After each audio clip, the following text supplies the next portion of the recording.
La banque UBRDC accorde un financement de 130 millions de dollars américains à la Société nationale des hydrocarbures du Congo pour relancer ses activités d'importation des produits pétroliers, une vraie bouffée d'oxygène pour cette entreprise de l'État. Insécurité à l'est de la RDC, au moins 30 civils tués en un mois dans la zone sous contrôle de M23. C'est le bilan fait par Human Rights Watch. La directrice de la division crise et conflits à Human Rights Watch, Ida Sawyer, était devant la commission de droits de l'homme Tom Lantos du Congrès américain.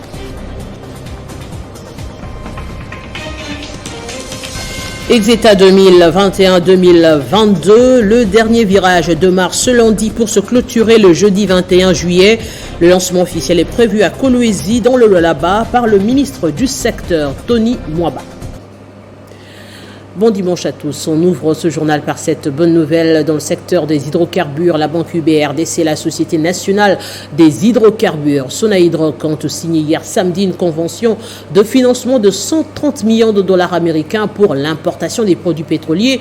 Et à travers cette convention, le gouvernement va devoir assurer la réduction des montants des manques à gagner versés aux entreprises impliquées dans la distribution des produits pétroliers par l'État. Il en résultera ainsi une trésorerie additionnelle qui pourra non seulement servir à soutenir les acteurs, plutôt les filières, mais aussi le flux financier venant de ce secteur vers d'autres projets de développement qui impacteront positivement le bien-être des populations. On écoute la directrice générale de UBA RDC et celle de la Sonahydrac.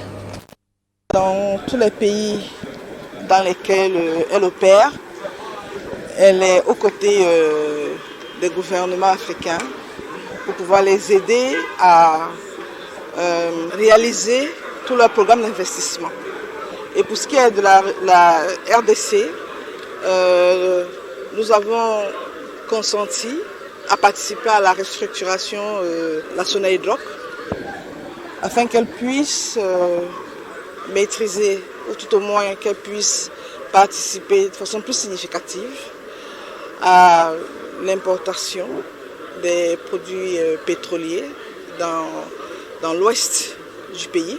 Et surtout, ce financement permettra à Sonahydrac ou au gouvernement de réduire le budget de manque à gagner qui pourrait également l'aider à dégager davantage de trésorerie pour soutenir d'autres secteurs importants de développement.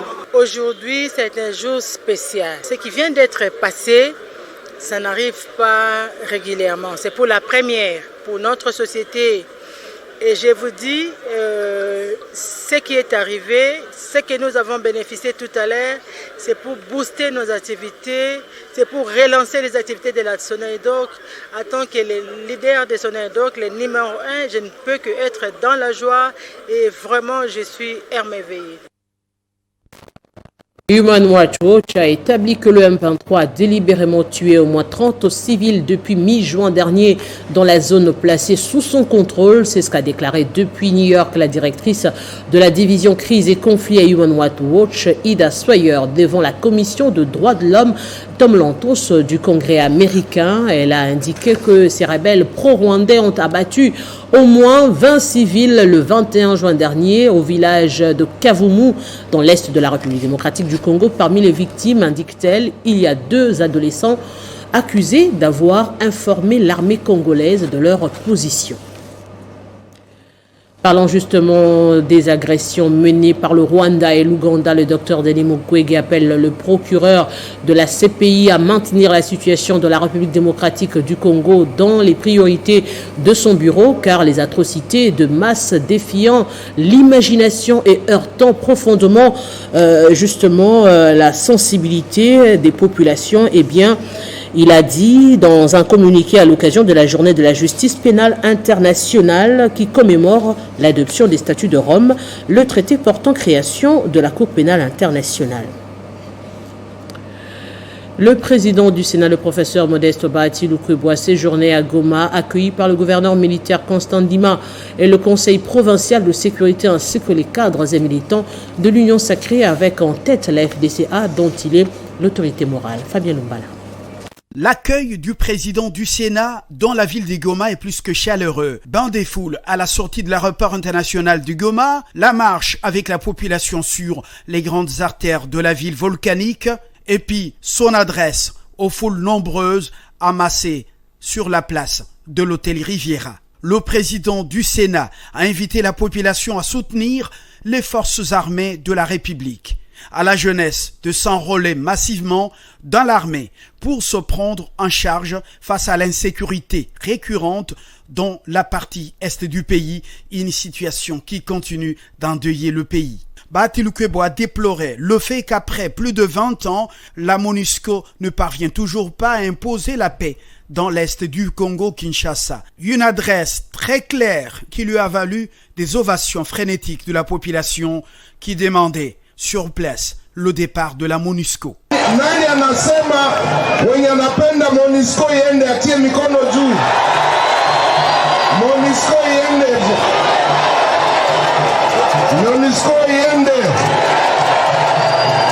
Aussi a-t-il appelé ses frères et sœurs congolais du Grand Kivu à donner un deuxième mandat au président de la République, Félix Tshisekedi, au regard de sa volonté affichée de transformer le pays à tous égards.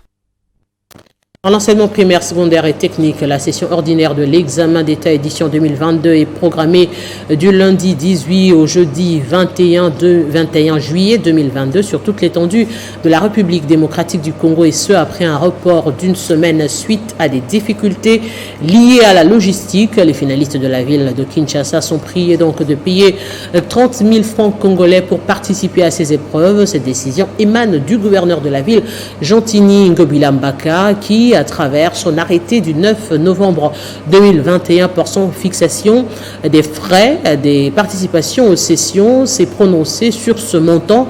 Le lancement officiel des épreuves se fera à Kolwezi par le ministre de l'EPST.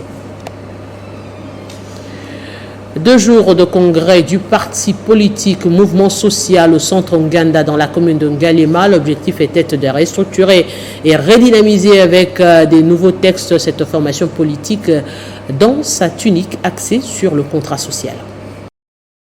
Un congrès de restructuration et redynamisation de ce parti politique à l'esprit idéologique, des Pierre Lumbi, d'heureuse mémoire aux échéances à venir. Après examen et adoption des statuts et règlements intérieurs, la dénomination du parti Mouvement Congolais pour la Renaissance a été modifiée au profit du mouvement social. Un caractère social ayant acheminé les congressistes à la désignation des nouveaux animateurs du parti qui, après adoption du rapport du congrès, ont été présentés et investis devant les cadres venus de toutes les provinces du pays. La vision est consignée dans notre cahier de charges, dans notre contrat social.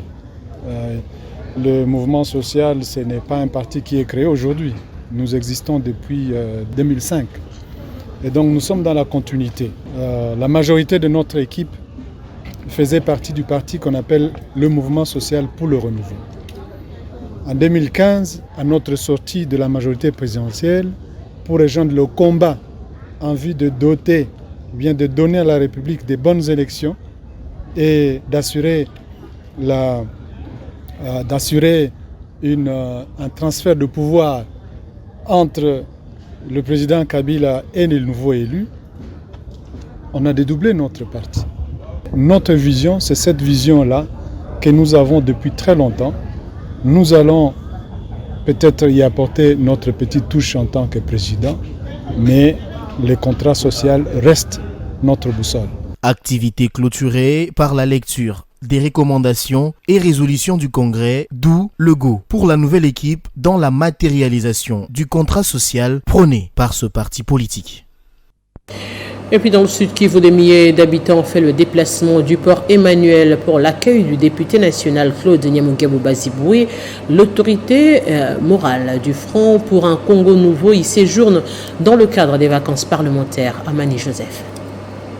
Le port Emmanuel était noir de monde à l'occasion de l'arrivée à Bukavu du député national Élie de Cabaret, Dr Claude Nyamugabo Baziboué, autorité morale du parti politique Front pour un Congo Nouveau. Dès les premières heures de la matinée, les militants et cadres de cette plateforme politique qui prône la vision du chef de l'État, Félix-Antoine Tshisekedi, arborant les drapeaux verts floqués d'un palmier et d'une houe, des calicots porteurs de plusieurs messages comme pour souhaiter la bienvenue à ce digne fils du Sud Kivu. À 13h, les géants du lac Kivu avec à son bord le député national, le docteur Claude Nyamugabo, pose ses valises. L'autorité morale du FPCN, visiblement requinquée, sort du bateau. Des chocs, poignées de mains sont échangées avant que finalement une procession s'improvise pour témoigner l'indéfectible soutien à celui qu'ils avaient porté sur le dos lors des élections du 30 décembre. Très ému, Claude Nyamugabo a eu des mots justes pour dire merci à ses habitants. Je viens donc comme autorité morale du FPCN en vue de parler de ce parti de l'Union Sacrée à ma base, également implanter le parti à travers les 8 territoires et les 4 villes de la province du Sud Kivu. Toutes les figures de proue du FPCN et d'autres partis politiques membres de l'Union Sacrée ont tenu à rehausser de leur présence, prouvant ainsi la solidité de ces partis politiques, du port Emmanuel jusqu'au rond-point Fer Rouge, en passant par la place mythique de l'indépendance, l'innombrable foule derrière. Personne ne pouvait imaginer la taille d'une telle mobilisation. Et dans le Haut-Katanga, le gouverneur Giakabula Katwe a rendu les derniers hommages à l'ancien vice-gouverneur du Katanga, Yav Tshibal, décédé le 6 juillet dernier en Afrique du Sud. Plusieurs personnalités, la famille et les connaissances étaient inconsolables. La tristesse était manifeste sur les visages des uns et des autres à l'arrivée à Lubumbashi de la dépouille mortelle de l'ancien vice-gouverneur du Katanga, Gubert Paul Yav Tshibal, décédé le 6 juillet 2022 en Afrique du Sud des suites d'une longue maladie. Au bas de la passerelle, plusieurs notabilités, à leur tête, le gouverneur du Haut-Katanga, Giakabula Katwe, ses membres du gouvernement, les députés provinciaux, l'ancien gouverneur du Katanga Moïse Katumbi Chapwe, Gérard Bizungu et Dani Kabongo, directeurs provinciaux de l'autorité de régulation de la sous-traitance dans le secteur privé, ARSP au Katanga et Lualaba. De l'aéroport de la Luano, les cortèges s'est ébranlé vers les centres-villes. Les obsèques de Yav Tshibal se sont déroulés devant les bâtiments du 30 juin. Des témoignages, plusieurs personnalités ont loué les qualités morales et intellectuelles du défunt qui laisse une veuve et plusieurs orphelins. Au cours de la messe des Requiem, l'officiant a exhorté l'assistance à la persévérance dans la foi afin d'hériter le royaume des cieux. Après la séance du dépôt des gerbes des fleurs, les cortèges funèbres a pris la direction de la nécropole Rivière des Anges où reposera pour l'éternité Gubert Paul Yav Tshibal. Que son âme repose en paix. C'est la fin de ce journal. Place au rappel des principaux titres. La banque UBRDC accorde un financement de 130 millions de dollars américains à la Société nationale des hydrocarbures du Congo pour relancer ses activités d'importation des produits pétroliers, une vraie bouffée d'oxygène pour cette entreprise de l'État. Insécurité à l'est de la République démocratique du Congo, au moins 30 civils tués en un mois dans les zones sous contrôle des M23. C'est le bilan fait par Human Rights Watch. La directrice de la division crise et conflits à Human Rights Watch, Ida Sawyer, était devant la commission des droits de l'homme, Tom Lantos, du Congrès américain. Exeta 2021-2022, le dernier virage démarre ce lundi pour se clôturer le jeudi 21 juillet. Le lancement officiel est prévu à Kolwezi dans le Lualaba par le ministre du secteur, Tony Mwaba. Merci de votre attention soutenue. L'info reste en continu sur votre chaîne.